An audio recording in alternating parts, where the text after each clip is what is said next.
So the mortal remains of Osman Hadi, an anti-India Islamist, were brought back to Dhaka, sparking fears of further violence and arson in the already volatile city.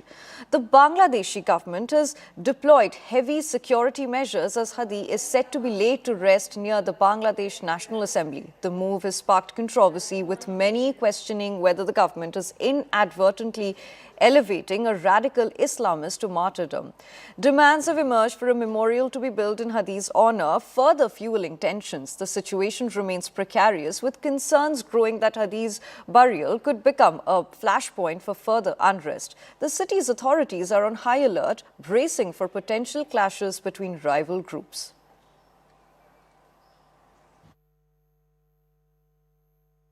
I'm in front of one of the burned news media office. This is one of the leading Bangladeshi newspaper. This is the most readed Bangladeshi newspaper in the entire world. I'm here in front of the office of this burned media newspaper. Last night there was a big protest happened inside the entire Dhaka. There was few other places also burned. One just 500 or 300 meters from there. Another news media, the Daily Star buildings also was burned last night, and there was a huge protest after the young leader Sharif Osman Hadi's death. It was shot 1 week before, and last night he was confirmed dead in Singapore. And after that, there was lots of chaos inside the city. So this is one of the places I will show you around.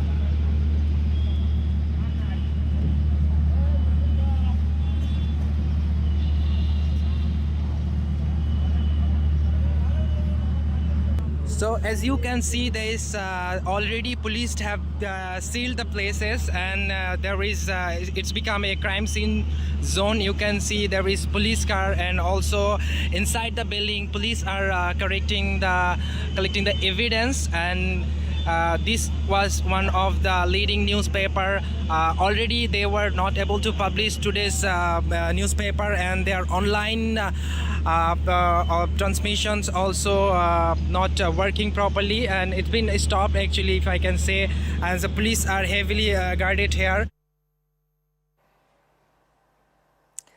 So we have CNN News 18 Siddhant Mishra joining us live right now. Siddhant, good morning, and thank you so much for joining us on the broadcast. I think any sensible person right now would want to know, why did the authorities in Bangladesh allow a burial so close to a national symbol like the Parliament complex, despite clear intelligence warnings about mobilization and violence, Siddhant? What do you say? What do you think about that? Well, yes. Good morning to you, Sukanya, and good morning to our viewers. So today it's going to be, again, a tough day for the law enforcement authorities in Dhaka, because we've been told that around 2 p.m. there's going to be Namaze-Janaza of Osman Hadi in Dhaka. In fact, security has been beefed up all over the city.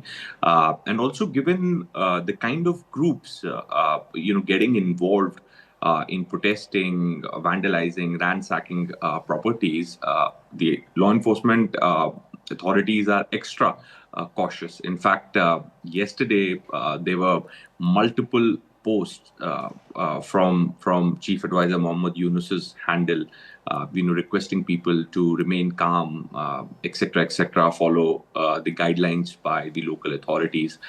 So today it's going to be a challenging day for the law enforcement authorities in Dhaka. But also, Sukanya, what gives this entire radical groups like July Alliance, the Preventive Students Union, Inqilab Mancha, what gives them motivation and give them authority to do whatever they want to do? The reason is that there is no action that the police in Dhaka and Bangladesh take against them.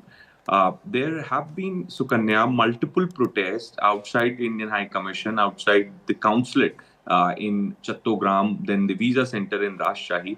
Not a single arrest has been made by the police there in Bangladesh.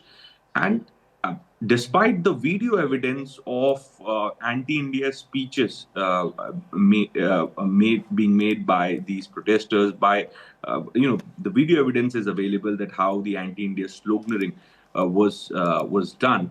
But despite that, no arrest was made by the Bangladesh police. So this is the reason that these groups are which work in connivance with the radical groups, radical ideology, etc., etc. Their morale is all time high. They know that they can do anything they want to do. And day before yesterday, they did something very unexpected. They attacked Prothamalu and the Daily Star's office. 30 journalists were inside the Daily Star offices. Had it not been for the army and the fire services intervention, God forbid, it would have resulted in something else.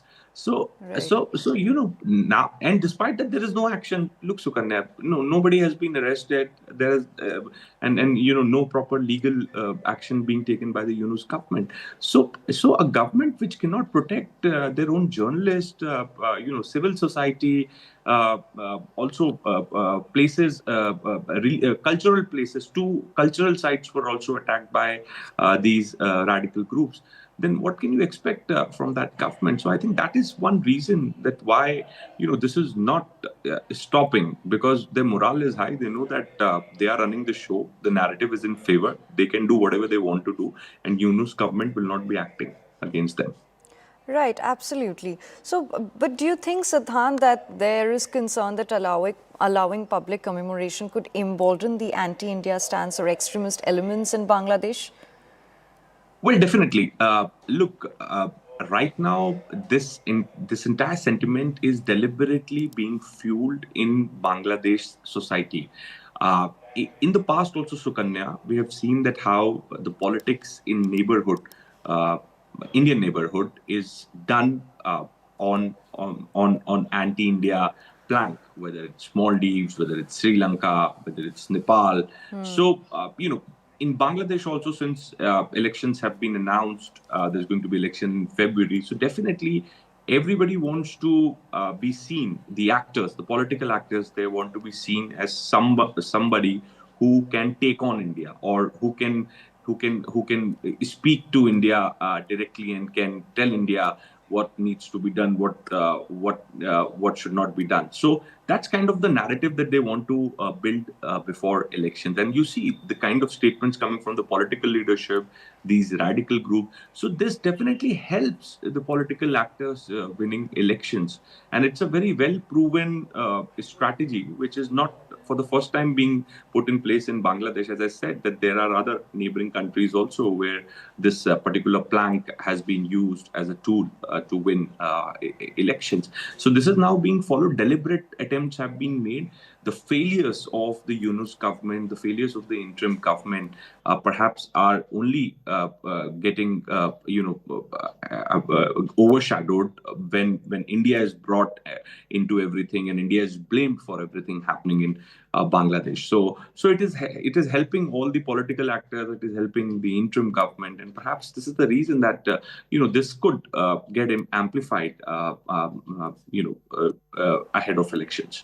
Right, absolutely. Thank you so much, Siddhant, for sharing that very crucial input with us.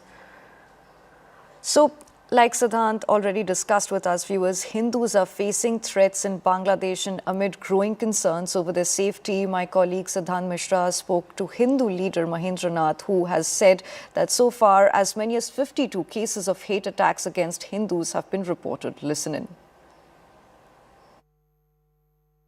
A group of people attacked Hindu youth to death in Bhaluka, Memon Singh, 80 kilometers away from Dhaka. This incident took place on Thursday night in Dubaila, Para, the residence of Square Master Bari in Bhaluka, Upzila. After the beating, in fact, this Hindu youth's body was tied to a tree and set on fire.